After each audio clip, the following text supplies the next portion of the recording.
On a Tuesday afternoon in June 2008, a 32-year-old woman named Sarah Mitchell walked into a county jail in rural Georgia and signed the visitor log. She'd driven 4 hours to get there, taken 2 days off work, lied to her family about where she was going. And as she sat in the cold waiting room, watching the clock tick toward 2 p.m., every part of her screamed to leave, to get back in her car and drive away and never come back. Because in 5 minutes she was going to come face to face with the man who had destroyed her family. The man who had killed her mother. Sarah had spent 8 years consumed by hatred. 8 years fantasizing about this man's suffering.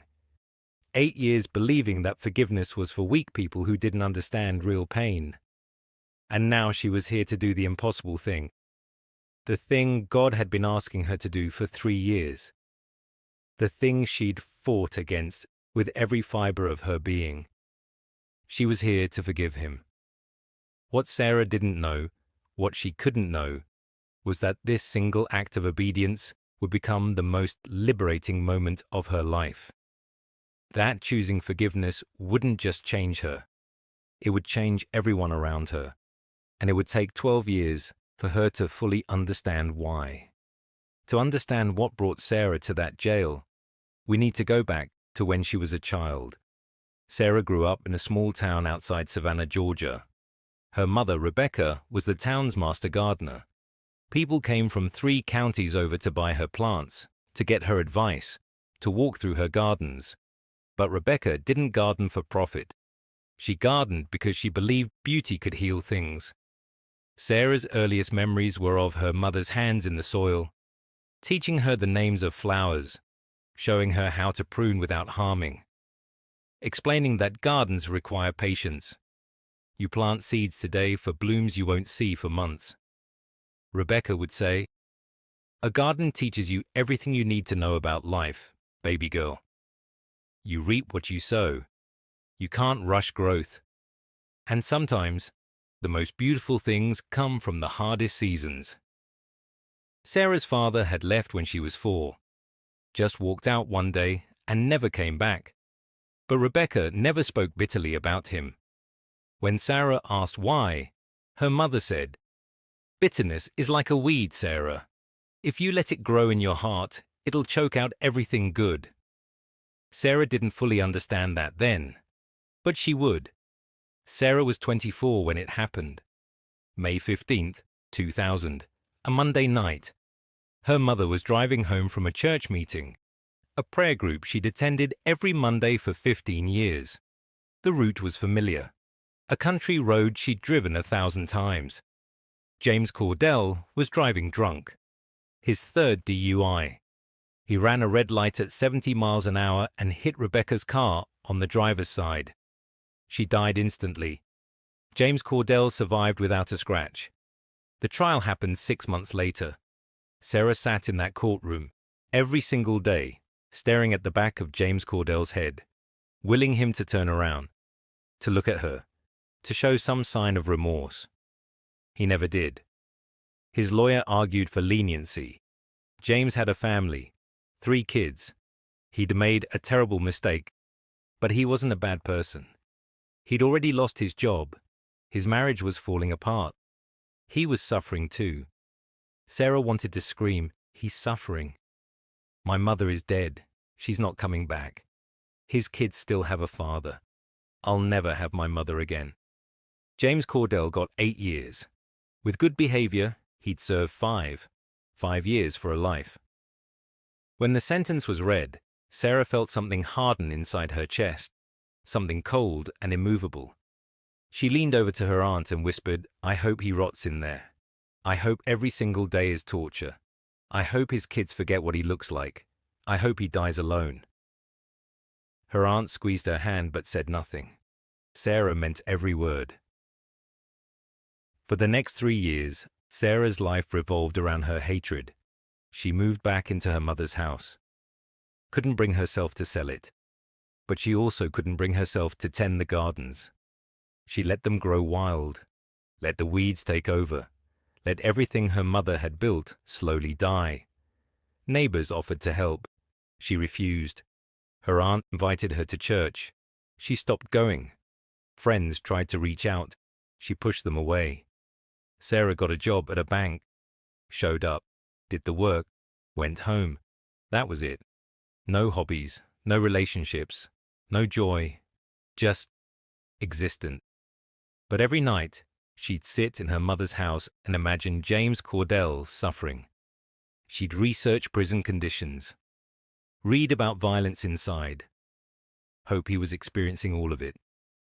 She joined online support groups for victims' families, but she only engaged with the angry ones, the ones who wanted harsher sentences, the ones who believed forgiveness was betrayal. One woman in the group said, "People keep telling me to forgive. But forgiveness means saying what happened is okay. And it's not okay. It will never be okay." Sarah commented, "Exactly. Forgiveness is for people who don't understand real loss."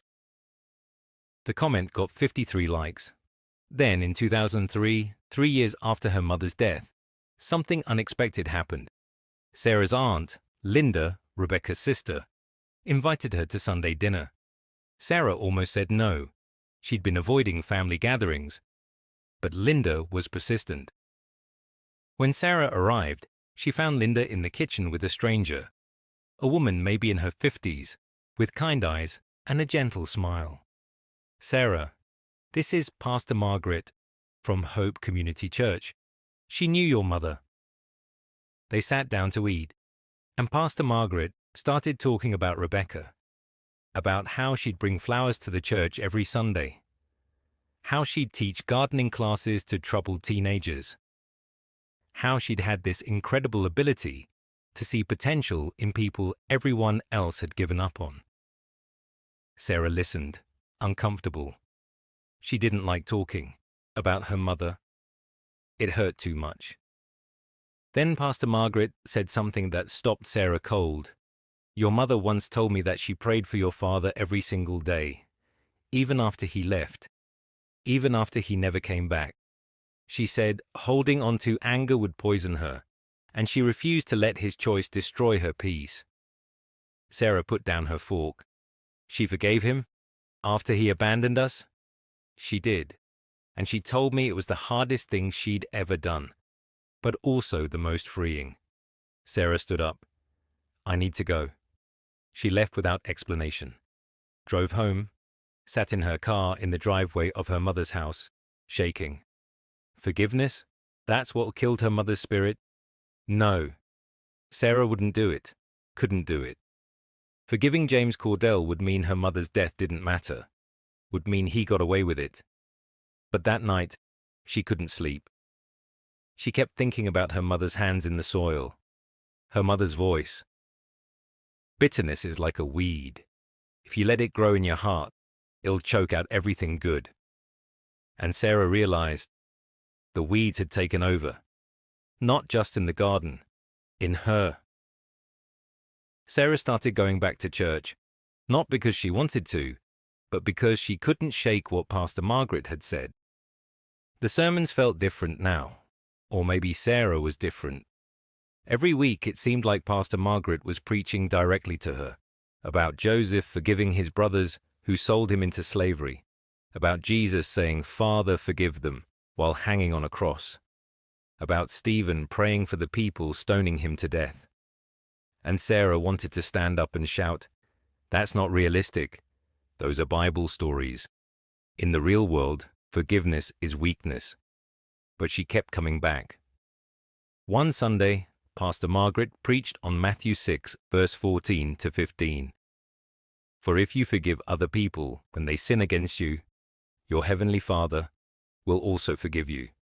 But if you do not forgive others their sins, your Father will not forgive your sins." After the service, Sarah stormed into Pastor Margaret's office. "That's not fair. You're saying God won't forgive me unless I forgive the man who killed my mother. How is that fair?" Pastor Margaret didn't get defensive. She just said, "Sarah, forgiveness isn't about fairness. It's about freedom. Unforgiveness is a prison. And right now, You're locked inside with James Cordell. You think about him every day. He controls your emotions. He has more power over your life now than he did the night of the accident. So I should just let it go. Pretend it didn't happen. No. Forgiveness doesn't mean forgetting. It doesn't mean what he did was okay. It doesn't mean there shouldn't be consequences. He's in prison. Justice was served. Then what does it mean? It means you release him from your hatred. You stop letting him poison your life. You trust that God is the ultimate judge, and you're not required to carry that burden. Sarah started crying. I don't know how to do that. I don't know how to stop hating him. Pastor Margaret came around the desk and put her hand on Sarah's shoulder. It's not something you do once. It's something you choose every day, and you don't do it in your own strength. You ask God to help you. That night, Sarah did something she hadn't done in 3 years. She prayed, not a pretty prayer, not a church prayer, a raw, honest, angry prayer. God, I don't want to forgive him. I want him to suffer. But this hatred is killing me. I can't sleep. I can't feel joy. I can't even look at my mother's gardens without wanting to burn them down. So if you want me to forgive him, you're going to have to do it through me, because I can't do it on my own. Nothing dramatic happened. No voice from heaven, no sudden peace.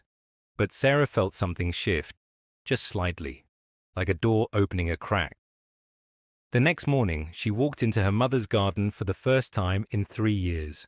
It was a mess, overgrown, weeds everywhere, plants dead or dying. But in one corner, she found something, a rosebush her mother had planted. Still alive, still blooming, surrounded by weeds, but not choked out. Sarah knelt down and started pulling weeds.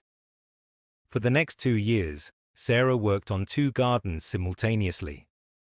The physical garden, pulling weeds, pruning dead branches, replanting what her mother had grown. And the garden of her heart, choosing, every single day, to release hatred and ask God for the ability to forgive. It wasn't linear. Some days, she'd make progress, feel lighter. Then something would trigger her, seeing James Cordell's name in the paper, passing the intersection where the accidents happened, and the rage would come flooding back. Pastor Margaret told her that was normal. Forgiveness is a journey, not a destination. You're not trying to reach a place where it doesn't hurt anymore. You're learning to carry the hurt without letting it poison you.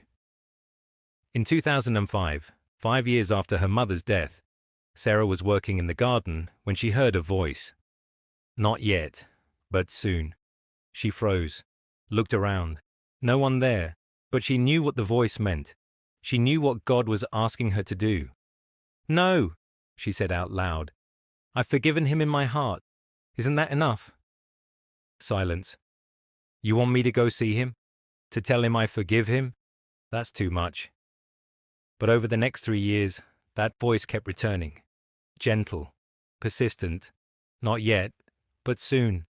Sarah fought it, made excuses, told herself it wasn't necessary, that James Cordell didn't deserve her forgiveness. But deep down, she knew. She wasn't holding back for him. She was holding back for herself. Because saying the words out loud, face to face, would make it real, irrevocable. In 2008, James Cordell became eligible for parole. 8 years served. Good behavior. Sarah found out from a victim notification letter. She had the right to attend the hearing, to give a statement about how his crime had affected her. She spent weeks writing that statement. Pages and pages of rage, of loss, of all the things James Cordell had taken from her. But when she finished, she couldn't bring herself to submit it. Instead, she sat in her mother's garden and prayed, God, what do you want me to do? And the answer came, clear as day. Go to him. Forgive him. Set yourself free.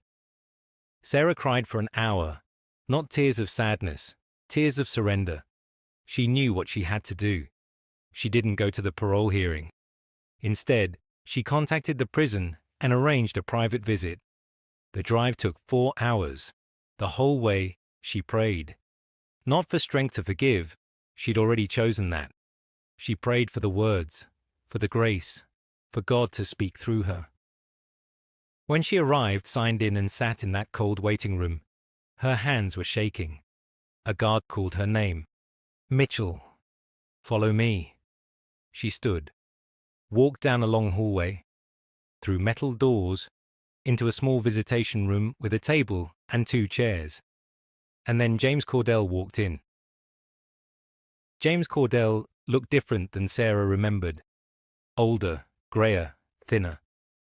He sat down across from her, looking confused and terrified. "Miss Mitchell, I don't understand why you're here." Sarah took a breath. "I'm here because God told me to come." James looked down at his hands. "I think about your mother every day, every single day. I know that doesn't change anything. I know sorry isn't enough. But I am sorry. I've been sober for 8 years. I've done every program they offer. I've tried to become someone different. But I know nothing I do will bring her back." He started crying. Not theatrical, just quiet, broken tears. "I have 3 kids who barely know me, a wife who divorced me. I've lost everything, and I deserve it. I deserve all of it. What I did to you, to your mother, it's unforgivable." Sarah felt something rising in her chest. Not rage, not hatred, something else. Compassion. She didn't want to feel it, but there it was. "James, I came here to tell you something, and I need you to listen to me." He looked up, confused. "What you did was devastating. It destroyed my life. For 8 years I've hated you. I've wanted you to suffer. I've imagined terrible things happening to you. But hatred has been a poison. It's made me bitter, hard, empty. It's killed things in me that my mother spent her whole life cultivating. My mother was a gardener. She taught me that you reap what you sow. That bitterness is a weed that chokes out everything good. And for 8 years, I've let that weed grow. So I'm here to tell you, I forgive you." James stared at her. "What? I forgive you, James? Not because you deserve it. Not because it makes what you did okay. But because God forgave me for things I didn't deserve.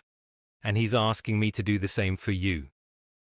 James put his head in his hands and sobbed. Deep, guttural sobs. Sarah sat there, tears streaming down her own face, and kept talking. "I don't know what your future looks like, but I want you to know that I'm releasing you from my hatred. I'm not going to carry this anymore. And I pray that you find peace, that you become the man God created you to be, that you use what happened to help other people avoid the same mistake. And I pray that one day you'll be able to forgive yourself." They sat in that room for 20 more minutes, talking, really talking, about Rebecca, about regret, about grace. When Sarah left, she felt lighter than she felt in 8 years. Not because the pain was gone. The loss was still there. She still missed her mother every day.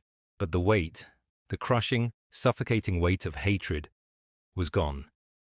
She'd set James Cordell free. But more importantly, she'd set herself free. 12 years later, in 2020, Sarah Mitchell stood in a community garden in downtown Savannah. But it wasn't just any garden.